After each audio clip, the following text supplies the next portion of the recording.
এমন কিছু আছে লাইফ যেটা আপনি এখন রিগ্রেট করেন, সেখান থেকে আপনি একটা ভ্যালুয়েবল লেসন শিখছেন? আমি ছোটবেলা একটা বিড়াল রে বেঁধে রাখছিলাম গ্রামে যাই একটা গাছের মধ্যে। ওটা একটানা এক সপ্তাহ বৃষ্টি হয়েছিল, পরে যাই দেখি বিড়ালটা মরে একদম পচে গেছে। নিজের লাইফের বিষয়ে আরো বেশি সিরিয়াস হওয়া দরকার ছিল। কঠিন প্রশ্ন। গরুর মাংস খাইতাম। গরুর মাংস খাইতাম। Hey everyone, this is Vinesh from Binfluence and আজকে আমরা স্ট্রেঞ্জারদের সাথে লাইফ নিয়ে কথা বলবো, তাদের রিগ্রেট নিয়ে কথা বলবো, তাদের লাইফের ভুলগুলো সম্পর্কে জানবো এবং তাদের লাইফ থেকে অ্যাডভাইস নিব। তাই আজকে আমরা চলে এসেছি জিয়াউদ্দান। আপনার বয়স কত? আমার 50। আমি 50। আমার 46। আমার বয়স 61 রানি। আমার 53। 53 বছর বয়সে জীবনটা কেমন লাগছে? কঠিন প্রশ্ন। আমি মনে করি যে শারীরিক দিক দিয়ে যদি সুস্থ থাকে তাহলে সেটা আগের তুলনায় এখন অনেক বেটার। আর যদি শারীরিক বা মানসিক চিন্তা ভাবনা করো তাহলে এখন মানে আমরা জীবিতই নেই। আমার কাছে তো জীবন সবসময় খুব সুন্দর। এই যে আমরা সকালবেলা বাচ্চা কাচ্চা স্কুলে পাঠাই, রেডি করিয়ে তারপরে এখানে হাঁটতে আসি, 1.5 ঘন্টা হাঁটি, বাসায় যাই, ঘরের কিছু কাজকর্ম করি, বিকেলবেলা নিজের প্রফেশনের কিছু টুকটাক কাজ করি, রাত্রেবেলা আবার বাসায় বাচ্চা কাচ্চা পড়াই। তো আমার কাছে তো খুব ভালো লাগে, খুব সুন্দর। আমাদের লাইফে কিন্তু একটা মজার জিনিস, যদিও এটা এখন প্রয়োজনে হাতে থাকে, কিন্তু আমরা কিন্তু এটাতে অ্যাডিক্টেড না। এটা একটা বড় জিনিস। স্ক্রিনে কিন্তু আমাদের কোনো আমাদের বয়সের অনেকেই আছে খুব বেশি অ্যাডিক্টেড, কিন্তু আমরা দেখি হয়তো সময় কাটানোর জন্য, কিন্তু আমাদের যেটা মনে হয় যে আমরা যে সময়টুকু দিচ্ছি এটা মনে হয় আরেকটু কমালে আমাদের জন্য ভালো। এমন কোনো অ্যাডভাইস আপনার মনে আছে যেটা আপনার বাবা মা আপনাকে ছোটবেলায় বলছিল, আপনি এখনো মানার চেষ্টা করেন বা মনে করেন সেটার কথা?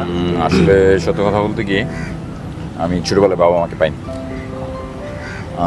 আমার যখন বয়স 5-এর কম আমার বাবা মারা গেছে। উনি ছিলেন ফরেস্ট অফিসার, গভর্নমেন্টের বেশ ভালো অফিসার ছিলেন তখন। তো উনি মারা গেছেন আর আমার মার সাথে আমার কোনো যোগাযোগ নেই। সরি। না, যেটা বলছে যে বেশি কথা বলবা না,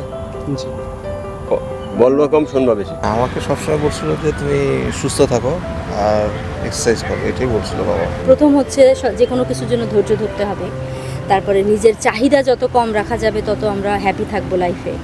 তারপরে টাকা পয়সার চাইতে, টাকা পয়সা বা গেজেট বা এই সমস্ত চাইতে হ্যাপিনেসটা যে জীবনে সবচেয়ে বেশি গুরুত্বপূর্ণ, এই সকল অ্যাডভাইস তো আমরা বাবা মাদের কাছ থেকেই পেয়ে আসছি। আমার মা বাবা একটাই বলছে, কোনো মানুষকে ঠকাবা না, আর পারলে উপকার করবা, আর না পারলে চুপ থাকবা। আমাদের শিক্ষাগুলো তো আসলে প্রতিটা ক্ষেত্রে সেক্টরেই আমরা আমাদের বাবা মার কাছ থেকেই শিখেছি। ওনারা কীভাবে জীবন, সবচেয়ে বড় কথা ওনারা যে সবাইকে নিয়ে চলার যে একটা ওনাদের যে একটা ফ্যামিলি বন্ডিং যেটা ছিল, এটা আসলে আস্তে আস্তে নষ্ট হয়ে যাচ্ছে। তো যার কারণে আমাদের ওই যে তোমরা বললা যে বাচ্চাদের ফ্রাস্ট্রেশন, একটা বাচ্চা কতক্ষণ কি করবে, সে তো সেই গ্যাজেটেই হয়ে যাচ্ছে। এবং এটার জন্য এমন যে মানে ধরো আগে মানুষরা যেটা ছিল যে ফ্যামিলি নিয়ে থাকতেও পছন্দ করতো এবং আশেপাশে মানুষের সে সাপোর্টিভও ছিল। এখন যেটা হচ্ছে মানুষ সিঙ্গেল ফ্যামিলি নিয়ে থাকতে পছন্দ করে, আবার আশেপাশের মানুষরাও কিন্তু সাপোর্টিভনেস কমে গেছে। মানে এটা কিন্তু দুইটাই রেসিপ্রোকাল, ঠিক আছে? শুধু আমি একজনকে দোষ দিলে হবে না। এটার জন্য আসলে আমাদের পুরো সমাজ ব্যবস্থাটাই মনে হয় অস্থির হয়ে গেছে। এই অস্থিরতার প্রভাবটাই আসলে সব কিছুতে পড়ছে। আপনার এমন কিছু আছে লাইফে যেটা আপনি হয়তো বা ভুল করছেন বা আপনার রিগ্রেট হয় এখনো? হ্যাঁ, ইভেন অনেক আছে। ওইখান থেকে খুব ভালো একটা শিক্ষা পাইছেন হয়তো? শিক্ষা তো যেমন মনে করো চন্দ্রিমা উদ্যানে 2টা পুকুর আছে, একটা বড় একটা ছোট। আচ্ছা, 94-এর দিকে হবে, আমরা ইন্দোরে বাসা 3টে মাঠে খেলাধুলা শেষ করে গোসল করতে আসছি। তো পুকুরটার যেটা ছিল এরকম, ঘাটটা সরাসরি ছিল, জি, পানির লেভেলটা একদম সরাসরি, কিছু দূর মানে এই ছিল তোমার মনে করো ফুটপাথ, এটা পুকুর তুমি নামছে এখান থেকে আবার এই পর্যন্ত সমান পানি। ওখান থেকে দেখো, আচ্ছা, তুমি হয়তো খেয়াল করো না, জানো না, তুমি ওর ভিতরে জাম্প করে নামছো, যেটা আমার হয়েছিল। আমার একজনে উঠাইতে যায়, তো পানিতে পড়ে গেছিল, তলা হয়ে রাখছে, আর উঠাইতে যায় আমি আমার ঘাড়ে ব্যথা, সেই ব্যথা নিয়ে আমি এখন সবচেয়ে বড় সমস্যা। অতএব হিরোগিরি করার দরকার নাই, বুঝে শুনে পা ফেলতে হবে, করাটাই। আমি ছোটবেলা একটা বিড়াল রে বেঁধে রাখছিলাম গ্রামে যাই একটা গাছের মধ্যে। ওটা একটানা এক সপ্তাহ বৃষ্টি হয়েছিল, পরে যাই দেখি বিড়ালটা মরে একদম পচে গেছে। ওর পরে আমার একটা চোখের সমস্যা হয়েছে। আমার কেন জানি মনে হয় এটার কারণে বোধহয় এটা রেজাল্ট। এটার জন্য আপনার খারাপ লাগে? এটা খারাপ লাগে। এটা এখনো আমার, এটা ধরেন তখন হয়তো বলে 3-4-এ পড়ি, অনেক ছোট ছিল, অনেক ছোট ছিল। পড়াশোনা কম করছি, এটাই সবচেয়ে বড় রিজন। রিগ্রেট যদি বলা হয় তো মনে হয় যে আর একটু পড়াশোনা করা দরকার ছিল, সেই জায়গাটা বোধহয় একটু রিগ্রেট লাগে। যে সিম্পলি একটা মাস্টার্স পাস করে বসে থাকা, আরও বোধহয় আরও কিছু পড়াশোনা করার দরকার ছিল, এটা একটা রিগ্রেট আমার ক্ষেত্রে হয়। ভুল তেমন কিছু মনে হয় না আসলে। মনে হয় যে না, জীবনটা মোটামুটি বেশ সুন্দরভাবে কেটেছে। এবং আমি তো মনে করি আমরা অনেক ব্লেস যে আমরা এই অস্থির সময়ের মধ্যে বড় হইনি। মনে হয় যে জীবনে আরেকটু ফোকাসড হওয়া দরকার ছিল, পড়াশোনায় আরেকটু মনোযোগী হলে ভালো হতো, নিজের লাইফের বিষয়ে আরও বেশি সিরিয়াস হওয়া দরকার ছিল। তারপর যেটা আছি ভালো আছি, অনেক ভালো আছি, অনেকের চেয়ে অনেক ভালো আছি। লাইফে এমন কোনো জিনিস ছিল যেটা আপনি হয়তো বা ছোটোবেলায় ভাবতেন অনেক ইম্পর্টেন্ট, হ্যাঁ যত বড় হয়েছেন তত বুঝতে পারছেন না এটা আসলে ইম্পর্টেন্ট ছিলই না, আমি শুধু টাইম দিচ্ছি, এরকম কোনো জিনিস ছিল? না, ওরকম না, কিছু বন্ধু বান্ধব ছিল যাদেরকে ভাবছিলাম যে এরা খারাপের দিকে যাচ্ছে, তো মনে ছিল যে না খারাপের দিকে যাচ্ছে তার মানে এরা খারাপ হয়ে যাবে, কিন্তু তারা ভালো করছে। তো এটা মনে হচ্ছে যে তাদের সাথে আমরা মিশিও নাই ঠিক মতন। এখন মনে হচ্ছে না, তাদের সাথে মিশলেও খারাপ হতো না। ছোটোবেলায় যখন মানে আমি সবসময় একটু স্বাস্থ্য সচেতন ছিলাম স্বাস্থ্যের ব্যাপারে, তো দেখা গেছে কি ছোটোবেলায় একটা টার্গেট ছিল যে যখন টাকা পয়সা খুব বেশি হবে তখন খাওয়া দাওয়ার জন্য, মানে যেমন তখন দেখা গেছে মানে গরুর মাংসের প্রতি খুব একটা ভালো প্রেফার করতো। তো যখন টাকা পয়সা হবে তখন গরুর মাংস পুরো একটা গরুর রান আসতো, ফ্যানের সিলিংয়ে ঝুলাবো, ঝুলাই ওটা বারবিকিউ করবো আর আস্তে আস্তে কেটে কেটে খাবো। যখন টাকা পয়সা হয়েছে এখন আর গরুর মাংস খাওয়ার জ্ঞানে ডাক্তার একদম ফুললি নিষেধ করে দিয়ে দিচ্ছে, গরুর মাংস খাওয়া যাবে না, মানে রেড মিট খাওয়াই যাবে না, প্রতিদিন মিনিমাম 50 মিনিট হাঁটা লাগবে, আরও অনেক কিছু আর কি। মানে ছোটোবেলায় আসলে যে জিনিসগুলো চিন্তা করা হয় যে বড় হলে করা যাবে, কিন্তু একটা সময় ওটা রেস্ট্রিক্টেড চলে আসে, ওটা করা যায় না।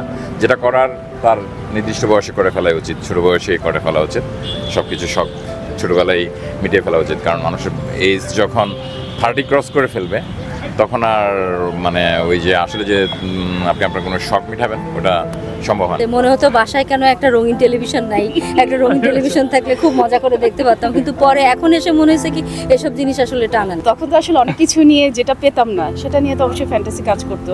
যখন প্রথম হেডফোন আসে আমার বাসায় মনে আছে যে এটা আমাদের জন্য একটা বিশাল একটা ইয়ে ছিল, আমার মা ওটা আলমারিতে ঢুকে রাখতো, আমাদেরকে ধরতে দিত না যে আমরা যদি নষ্ট করে ফেলি। সেম টিভিও মানে একটা নির্দিষ্ট সময় আমরা দেখতে পারতাম, মানে সব কিছু। আর এখনকার বাচ্চাদের তো আমাদেরকে তো জিজ্ঞাসা করার প্রয়োজন মনে হয় না, সব কিছু তোমার কাছে। তুমি তোমার লাইফটারে কীভাবে গুছাবা বাবা মা বললেও পারবে না, বাবা মা গাইড দিতে পারবে, বলতে পারবে, তোমাদেরকে মনে করতে পারবে। তোমরা যদি না করো সেটা বাবা মা করতে পারবে। আর আমি মনে করি প্রত্যেকটা সন্তানের বাবা মার কথাগুলো খুব ভালো করে শোনা উচিত। বাবা মা সে যে উপদেশ দিয়ে যাবে সেটা তোমার ভালোর জন্য, তোমার বন্ধু তোমার ভালোর জন্য উপদেশ নাও দিতে পারে। আপনি এখন যেটা জানেন, এখন আপনার যে নলেজ, যে এক্সপিরিয়েন্স, এই জিনিসটা নিয়ে যদি আপনি 20 বছর বয়সে ফেরত যেতে পারতেন তাহলে আপনি 20 বছর বয়সে আপনি তাকে কী বলতেন, কী অ্যাডভাইস দিতেন? তাহলে বলতাম যে কোনো কাজই করো মনোযোগ দিয়ে করো, মানে ডানে বামে কম থাকো, ঠিক ইচ্ছে বলো, মানে ফোকাস থাকতে হবে। ফোকাস থাকতে হবে। ওই গরুর মাংস খাইতাম, গরুর মাংস খাইতাম আবার মানে স্বাস্থ্যটাকে আরো ভালো বানানোর চেষ্টা করতাম। এখন যেরকম ব্যায়াম করতেছে, যেমন এখন 20 বছরে ফিরে গেলে কিন্তু 20 বছরের আবার ওই পরিবেশটা 20 বছরে চলে গেলে হবে না। যেমন আমাদের যখন 20 বছর ছিল তখন আমরা জিম করার জন্য কিছু পাইনি, আর এখন প্রতি গলিতে অনেক ভালো ভালো জিমের ইনস্ট্রুমেন্ট আছে। জিম যেমন আমি সকালে হাঁটি, সারাদিন কাজটা শেষ করে আবার রাতে জিমে গিয়ে জিম করি। এই বয়সের ছেলেমেয়েদের বা এই জেনারেশনের মানুষদের এদের কোন জিনিসটা আপনার খারাপ লাগে, বা কোন অভ্যাসটা বা কোন কাজটা? এই জেনারেশনে সবাই মাথা নিচু জাতি হয়ে যাচ্ছে, সবাই মোবাইলে আসক্ত হয়ে যাচ্ছে, তো মানে বডি ফিটনেসটা খুব কম। হ্যাঁ, এই যে আমার দিকে তাকাই, আমার দিকে তাকাই, আসলে বডি ফিটনেসটা এখনকার ছেলেদের খুবই কম। এদের খাওয়ার স্টাইল আমাদের ভালো লাগে না, ইভেন আমার বাচ্চারও। আচ্ছা, আমরা যেভাবে খাওয়া দাওয়া করেছি সব কিছু খেতাম, মা বাবা যা রান্না করতো সবই খেতাম। তাদের যেমন ধরেন মাংস ছাড়া চলে না, মাংস থাকতেই হবে। হ্যাঁ, তারপরে ফার্মের মুরগি খায়, ফার্মের মুরগি মুখে দিতে পারি না। আমি রিলেট করতে পারতেছি, আমি আসলে নিজে আসলে, কিন্তু আমরা ফার্মের, আমার দেশি মুরগি ছাড়া আমি খেতে পারি না। এখনও দেশি শক্ত জিনিস, দেশি ডিম, দেশি মুরগি, গরুর মাংস, ওই যে দেশি ষাঁড় গরু, এখনো কোরবানি আমি ষাঁড় গরু ছাড়া দিই না। তো তুমি করেই বলি, তুমি যেমন বললা তোমার বয়স 22 বছর, আমার ছেলের বয়স 17 পার হয়ে গেছে, ওর ছেলের বয়স 15 হচ্ছে। তো এই বয়স তোমাদের বয়সীদের দেখার একটা অভ্যেস তো মানে আমরা দেখছি।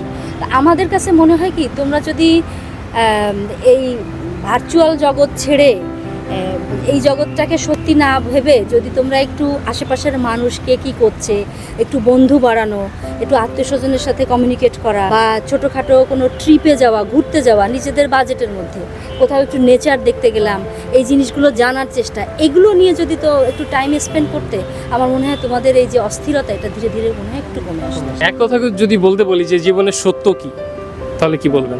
জীবনটাকে উপভোগ করতে হবে।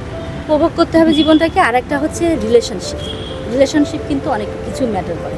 আমার চারপাশে যারা আছে, আমার আত্মীয় স্বজন, ভাই বোন, বন্ধু বান্ধব, শিক্ষক, আমার যারা আছে, যত ধরনের রিলেশনশিপ আছে, রিলেশনশিপগুলো ভালো থাকলে এবং সেটাও কিন্তু জীবন উপভোগের একটা পার্ট। আমার রিলেশনশিপ ভালো থাকলে আমি আমার জীবনটাকে উপভোগ করতে পারবো, এবং এটা আমার মধ্যে যে কামনেস দিবে, এটা কিন্তু অন্য কোথাও পাওয়া যায় না। সুস্থ থাকতে হবে আর প্রতিটা মুহূর্ত এনজয় করতে হবে। মানুষের সততার কোনো নেই, সততাভাবে চললে আল্লাহ, এবং নামাজ যদি কেউ রেগুলার পড়ে তার আল্লাহ উঠাই।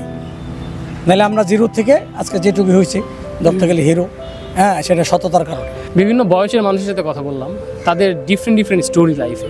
প্রত্যেকটা মানুষের স্টোরি আসলে ডিফারেন্ট হয়ে থাকে।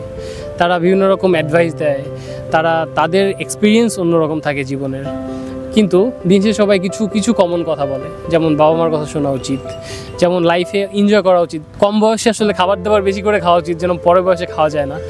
এই টাইপের কিছু কথা খুবই কমন থাকে। আজকে ভিডিওটা এখানে শেষ হচ্ছে। আপনি যদি আমার এরকম আরও ভিডিও দেখতে চান তাহলে ইউটিউবে সাবস্ক্রাইব করুন, and follow my Facebook and Instagram, TikTok, and check the reality.